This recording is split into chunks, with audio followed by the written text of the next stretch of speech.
नमस्कार साथियों, Naira education institute में आपका हार्दिक स्वागत है। मैं प्रोफेसर महेंद्र सर आज आप लोगों को शिक्षण सूत्र में विशिष्ट से सामान्य की ओर लेके चलूंगा। विशिष्ट से सामान्य।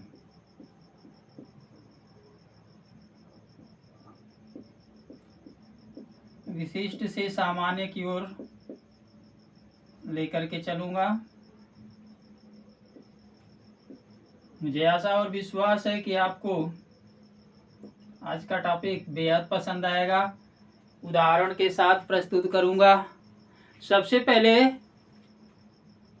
तो आप जितने भी साथी मित्र मंडली, भाई बहन, टीचर्स एंड ट्रेनर्स मुझसे जुड़ करके, नायरा एजुकेशन इंस्टीट्यूट परिवार से जुड़ करके आज का प्रोग्राम देख रहे हैं, सुन रहे हैं, प्लीज़ चैनल को लाइक व सब्सक्राइब कर दें, क्योंकि बाद में भूल जाते हैं। वीडियो तो देख लेते हैं लेकिन लाइक सब्सक्राइब करना भूल जाते हैं। बाद में कहते हैं मने मन कि प्रोग्राम अच्छा रहा। तो इसलिए इस बात को ध्यान में रखते हुए प्लीज़ लाइक व सब्सक्राइब कर दें। और हम सीधे लेकर के आपको चलते हैं कि विशिष्ट से सामान्य की ओर कैसे एक शिक्षक अपने शिक्षण कार्य को लेकर के जाता है। तो सबसे पहले हम इसमें विशिष्ट क्या होता है और सामान्य क्या होता है, इसको विशेष कहेंगे कि इसको सामान्य कहेंगे, थोड़ा सा है ना। अब आदमी दो प्रकार के हो गए, बालक दो प्रकार के हो गए। अब यहाँ पे ये देखना है, ऐसे तो तमाम है, समावेशी शिक्षा में जाएंगे तो तमाम तरह के बालक मिलेंगे, अगला पिछड़ा सामान्य प्रतिभाशाली तमाम तरह के। लेकिन यहाँ पे विशिष्ट और सामान्य की ओर लेके चलना है तो क्या विशिष्ट, किसे विशिष्ट कहेंगे और किसे सामान्य कहेंगे, ये बारीकी से समझने की जरूरत है साथियों। विशिष्ट बालक अथवा व्यक्ति वह होता है जो सभी जगहों पे एक समान न दिखे, वह विशिष्ट होता है। और सामान्य बालक अथवा व्यक्ति वह होता है जो बारहो मास, बारहो महीना, हर समय एक समान दिखे, उसमें बदलाव न आए, वह सामान्य होता है। तो आप समझ सकते हैं कि विशिष्ट कौन है, सामान्य कौन है। अभी नहीं समझ में आएगा, उदाहरण जब मैं दूंगा तब समझ में आएगा। और जब उदाहरण समझ में आ जाएगा आपको तो फिर शिक्षण सूत्र आपके लिए ये सरल हो जाएगा। बालक को विशिष्ट से सामान्य की ओर लेकर के आसानी के साथ शिक्षण कार्य कर लेंगे। तो बता दिया जाए साथियों, विशिष्ट व्यक्ति अथवा बालक वह होता है जो सभी जगहों पे एक समान न दिखे, उसमें बदलाव दिखे। जैसे आप जितने भी साथी प्रशिक्षु अध्यापक मेरे साथ जुड़ करके मुझसे पढ़ रहे हैं, इस समय आप विशिष्ट बने हुए हैं। आप जब ट्रेनिंग में जाते होंगे अपना क्लास करने के लिए, आप शिक्षक बंधु अपने शिक्षण कार्य को करने के लिए जाते होंगे, तो वहाँ पे आप स्पेशल पर्सन बन के जाते होंगे, विशिष्ट व्यक्ति बन के जाते होंगे, क्योंकि आपका जो घर पे रहन सहन है वह कॉलेज जाते ही चेंज हो जाता होगा। आपका जो पहनावा है घर पे कुछ और होगा और कॉलेज जाने पे और होगा। इसलिए आप जो हैं विशिष्ट हैं। विशिष्ट अध्यापक डॉक्टर, प्रोफेसर, इंजीनियर, वकील, ये तमाम जो मैंने बताया, ये लोग विशिष्ट हैं। ये लोग सभी जगहों पे एक समान नहीं दिखते। एक डॉक्टर अपने चेंबर में चला जाता है, उसका ड्रेस चेंज हो जाता है। एक वकील अपने ड्यूटी पे जाता है, उसका चेंज हो जाता है। एक सिपाही अपने घर पे किस तरीका से रहता है, जब ड्यूटी के लिए जाता है उसका ड्रेस चेंज हो जाता है। तो वह हर जगह एक समान नहीं दिखता है, इसलिए वह विशिष्ट है। अब चलते हैं सामान्य के लिए। आप सोच रहे होंगे कि सब में बदलाव दिख रहा है, तो वह कौन हो सकता है कि जिसमें बदलाव न दिखे और उसको सामान्य कर दिया जाए, कह दिया जाए। तो साथियों, ऐसा भी लोग है, ऐसे भी बालक अथवा व्यक्ति हैं जो हर जगहों पे 12 महीना एकदम सामान्य सा रहते हैं, उनमें कोई बदलाव नहीं होता है और न ही देखने को मिलता है।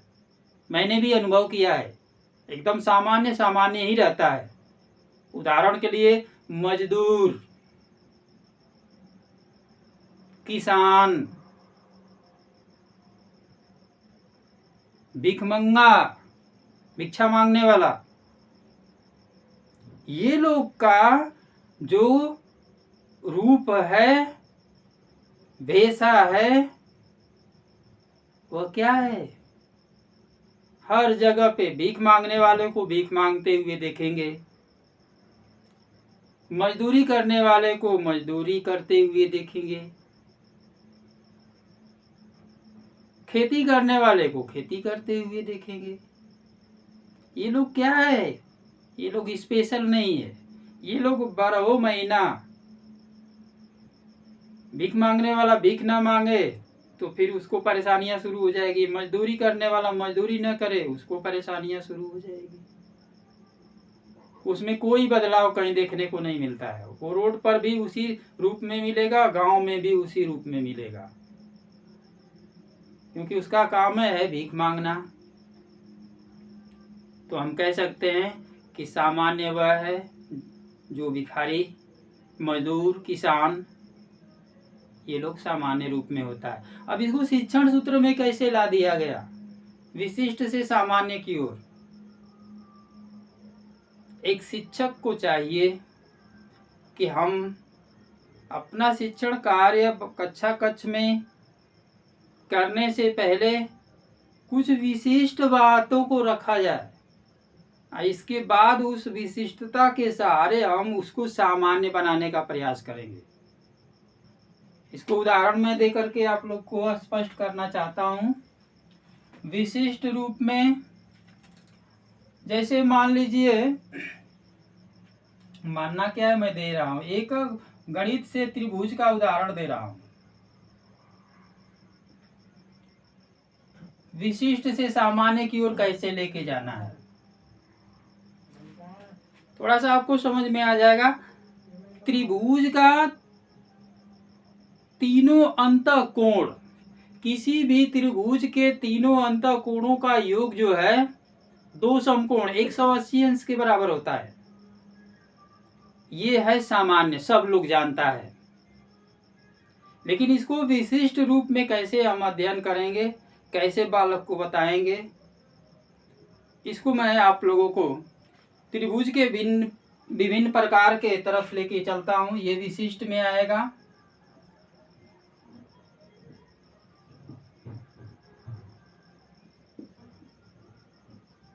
विशिष्ट में देखिए,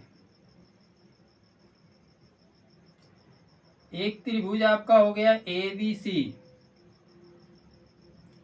दूसरा त्रिभुज हो गया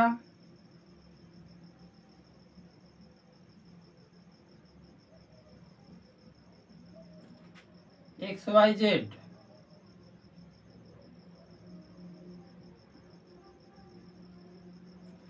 और तीसरा त्रिभुज हो गया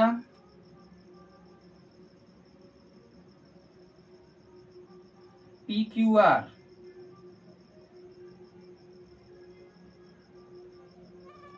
अब साथियों ये आपका 3 तरह का त्रिभुज हो गया।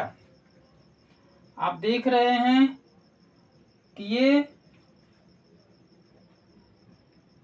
त्रिभुज और ये तीनों त्रिभुज इसके अलग अलग बनावट है। हम करेंगे क्या कि इन त्रिभुजों के कोणों की माप बालक से कराएंगे। कोण ए प्लस कोण बी प्लस कोण सी, ये पहले का। दूसरे में कोण एक्स प्लस कोण वाई प्लस कोण जेड। तीसरे त्रिभुज में कोण पी प्लस कोण क्यू प्लस कोण आर।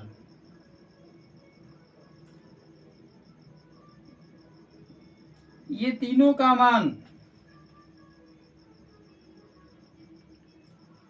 आप जो है मैं लिख दे रहा हूं। कोण ए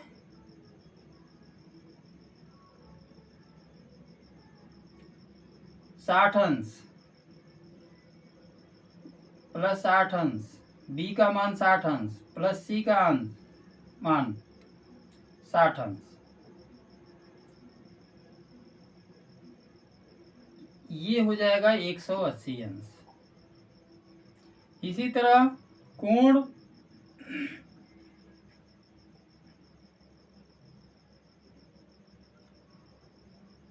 एक्स का मान 45 अंश, वाई का मान 90 अंश प्लस जेड का मान 45 अंश, ये हो जाएगा आपका 180 अंश। इसी तरह से तीसरे त्रिभुज में कोण पी का मान 45 अंश, कोण क्यू का मान 45 अंश,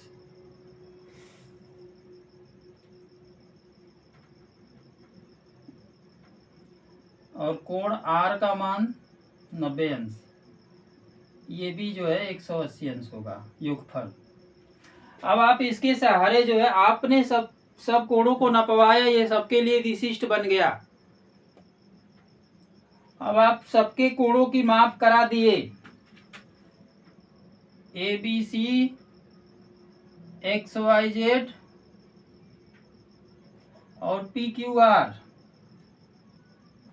आपने त्रिभुज के विषय में जो है छात्रों को बताया और त्रिभुज के विषय में बच्चे जान भी गए। ये उनके लिए विशिष्ट हुआ क्योंकि ये तीनों का रूप अलग अलग है, एक समान तीनों नहीं है। जहाँ पे एक समान सब लोग हो जाते हैं वो क्या है, सामान्य बन जाएगा।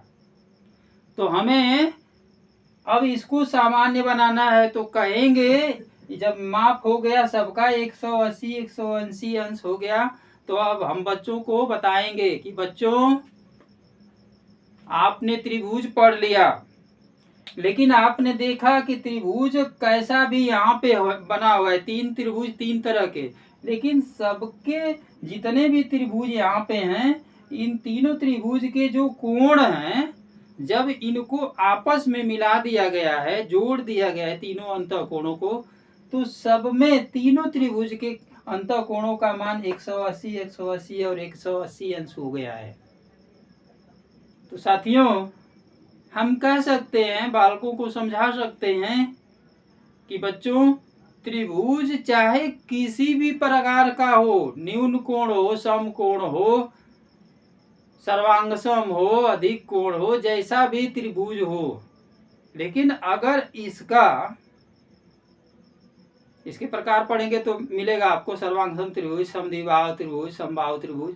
तो कोई भी त्रिभुज हो, लेकिन जब भी उसके अंतःकोणों को, अंदर के कोणों की माप की जाएगी, तो उसका जो है मान जो होता है सदैव 180 अंश अर्थात 2 समकोण के बराबर होता है और यह बालक के लिए सामान्य हो जाएगा। वह बालक सीख जाएगा कि त्रिभुज चाहे जैसा भी हो, त्रिभुज होना चाहिए, 3 रेखाओं से घिरी हुई आकृति होनी चाहिए, चाहे जैसी भी आकृति हो, 3 रेखाओं से घिरी हुई आकृति को ही हम त्रिभुज कहते हैं।